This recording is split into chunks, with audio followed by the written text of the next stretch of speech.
आपल्याकडे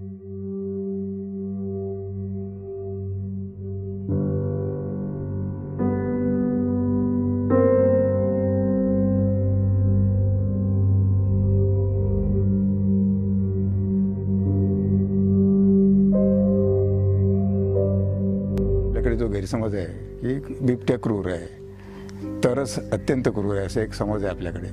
आज 44 वर्ष मला झाली इथे. प्रेम केलं तर किती प्रेम करतात ते आपण या उदाहरणावरून तुम्हाला दिसतं की मी सुद्धा जिवंत आहे.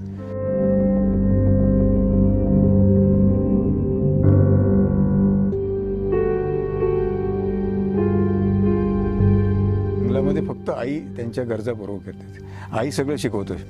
शिकार कशी करायची, स्वतःला कसं वाचवायचं, किंवा काय खायचं आणि काय नाही खायचं. म्हणजे पण हे जे लहान पिल्लू आहेत की ज्यांनी आई बघितलीच नाही कारण डोळे बंद होते, तर यांना अनाथालयाची गरज होती आणि आपण ते करुणेतून सुरू केलं.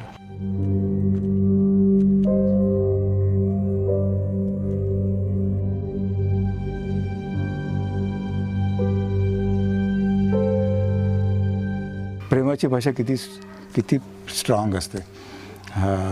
अल्टिमेटली माझं आता उताराला लागलेलं आहे मी. पण हे जे अनुभव आहे, मनुष्यप्राण्यासाठी आम्ही आलो. आदिवासींनी दिलेलं प्रेम तर एका बाजूला ते, आणि दुसऱ्या बाजूला वन्य प्राण्यांनी दिलेलं प्रेम.